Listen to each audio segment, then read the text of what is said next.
A basic login system is something every coder should have written in his lifetime at least once, especially when he started coding, because they actually learn how many different parts come into the scene to get something like this up and running. But to be honest, most of the time we didn't do it properly, like saving passwords in clear text, using unencrypted communication, and ignoring SQL injection problems completely. And here we are, starting to make our own login system. But this time is different. This time we try to follow guidelines and best practices. And as a cherry, we also add a lot more features to it. I'm Panacotta00 from CodeD from Messbytes, and welcome to Code Journey. The first thing we need to talk about is how we store our information.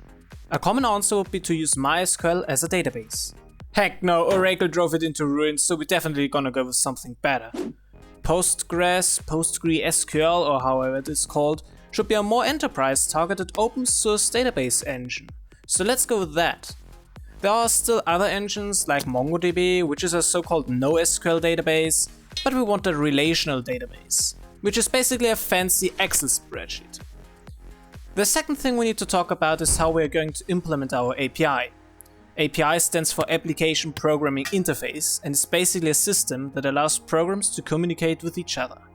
Our API should be web-driven, so we can talk with it from a web browser, and it should provide functions for sign up, login, and that sort of stuff. Such an API usually also manages authentication so that only authorized people can look up data from the database if they are allowed to. I decided to go with Go as a backend language in which we are going to implement our API service. Go is literally built for this sort of usage, so why should we not go with it? Now that the important stuff is decided, let's start with actually implementing it.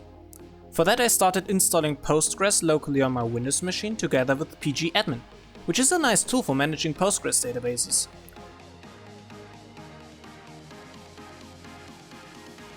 Next up was creating the necessary table for our user accounts. At the beginning, we only need 4 columns, one for the ID, one for the email, one for the password hash, and one for the password salt. I researched on the interwebs for the best data types we should use there.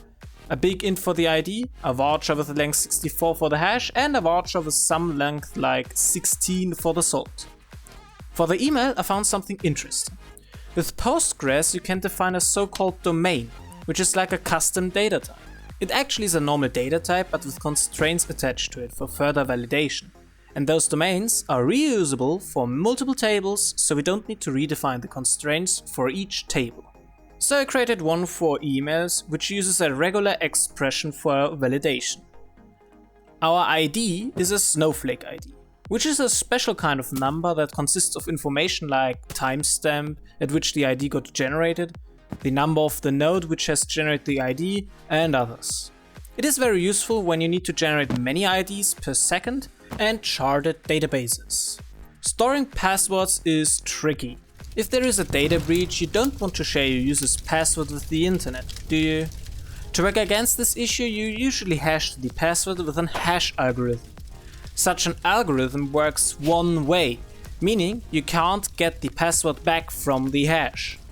But how do we now check the password at login? Quite easy. We just take the password the user typed in into the login field, hash it the same way as we did when we stored the password, and then we just compare the two hashes. If they are the same, the typed in password is correct. The problem now is though that if 2 users have the same password, they have the same password hash. And this is something attackers can exploit with something like a rainbow table attack. But we also have a solution for that! Introducing to you the password salt.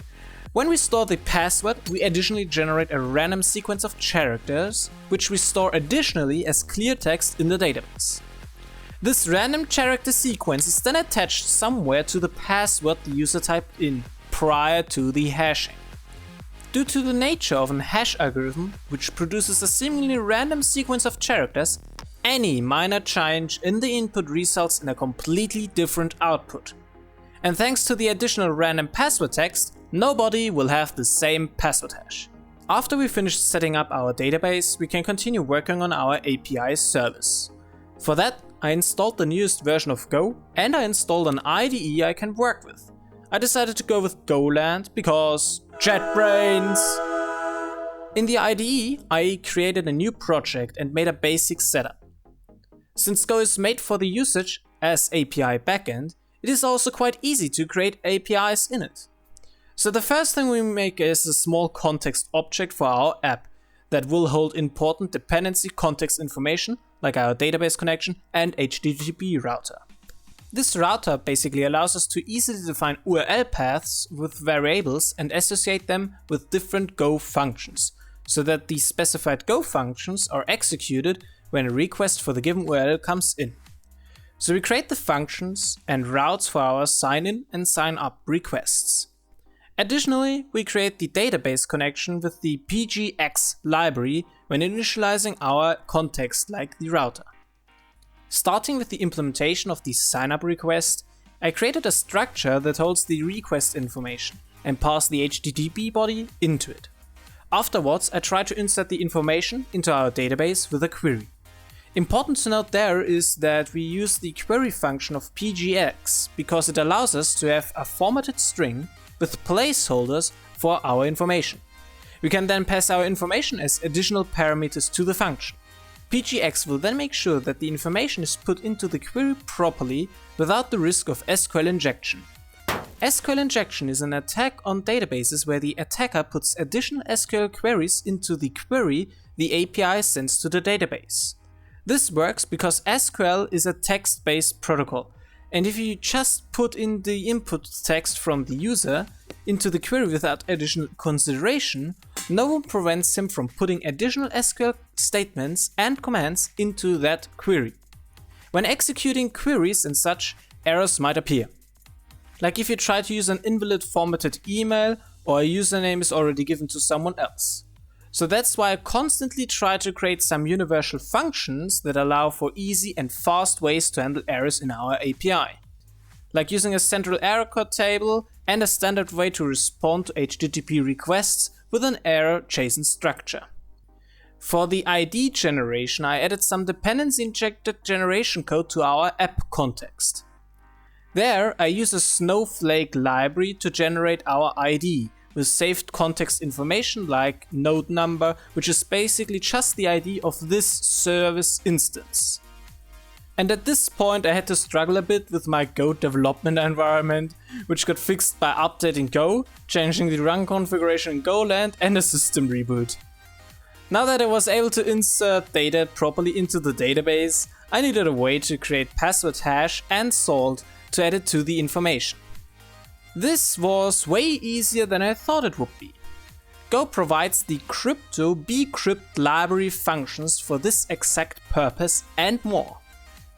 By using the generate from password function, we are able to generate a password hash and a salt in one string from a password. The resulting string does not only contain the password hash and salt, but also additional information about the hash algorithm for backwards compatibility. The analog is the compare hash and password function, which allows us to check if the given password is valid with a given password hash salt string. So we literally just need two different function calls for password authentication. Isn't this amazing? Because we now have just one string to work with, I removed the password hash and salt columns from the database and replaced them with a password column of type text, which will from now on contain this combined string. Nearly finished with this sign up, we can continue with the sign in request. We again create a request structure holding the information we received in the HTTP request. Pass the request into the struct, and then we try to get the ID and password hash salt string from the database by the given username.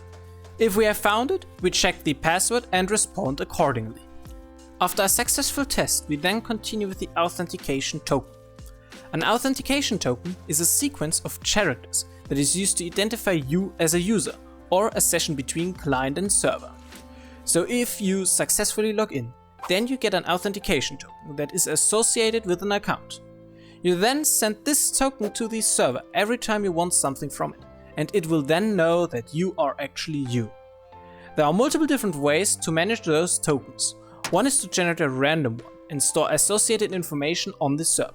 Another one is to encrypt the session information, like the ID of the account, in the token itself, which eliminates the need of a server-sided session storage. A drawback of this approach is though that you can't invalidate the token as a server, but since it is easy to use, we are gonna use it. Specifically, a JSON web token. We can easily change this later on, because then the user just needs to log in once more and done. So backwards compatibility is not a problem here. In Go, there is again a nice library that allows for simple work with JWT. We use it to generate a token that expires after 5 minutes and holds the ID of the account the user logged in with. At the end of our procedure, we respond with the token in the body, and we additionally add the token to the HTTP cookies. Adding it to the cookies makes the client implementation of sending the authorization token way easier, because then we don't need to do this all the time ourselves. To check it, if we can authenticate ourselves with it, I added a HTTP request which simply allows you to get all the basic account information about the user who sends the request, like the email. The email should only be visible to us and the user itself, but no other users. If you authenticate yourself, why should you not be able to get the email your account is associated with? For validating the token in Go, we again just try to get the account ID from the token. If you are able to get it, we are this exact user. We don't need to validate anything specifically like expiration or so. This is all handled by the library. After our authentication, we then just make a SQL query with the user ID to get the data we want and respond to the HTTP request. As a last step, I played with Postman, a nice piece of software that allows for HTTP API testing and such. There I tried to write an open API description of the API we just made and then tested it. And it works just as expected. So now, just try it out yourself. I was Quadrano from Code2D from SVets, and I say bye bye until next time, and as always, keep coding!